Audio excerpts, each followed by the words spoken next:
Welcome to this Delft Stack tutorial video. In today's video, we'll learn how to add, manage, and remove bookmarks in Safari on your MacBook.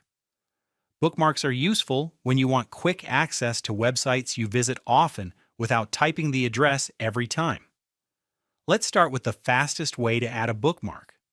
Open Safari and go to the website you want to save. Once the page loads, simply press Command+D on your keyboard. A bookmark window will instantly appear.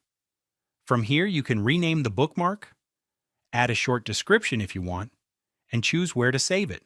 If you want the website to appear on the Safari Start page or Bookmarks bar, choose Favorites as the location. Then click Add, and the bookmark will be saved immediately.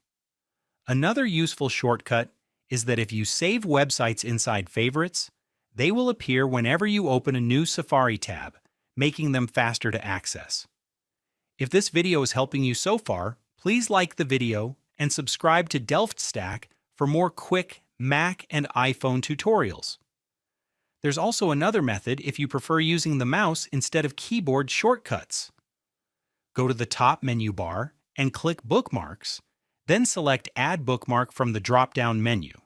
This opens the same bookmark window, where you can save the website exactly the same way. Now let's look at how to manage or remove bookmarks. Click the Sidebar button near the top left corner of Safari. Inside the sidebar, you'll see all your saved bookmarks and favorites folders. You can click any bookmark to open it instantly. If you want to organize or remove one, simply right-click the bookmark. From here, you can rename it, copy it, edit the address, or delete it completely. You can also drag bookmarks into different folders to keep everything organized if you save a lot of websites. And that's it. You now know how to add, organize, and remove bookmarks in Safari on your MacBook. Thanks for watching this Delft Stack tutorial video.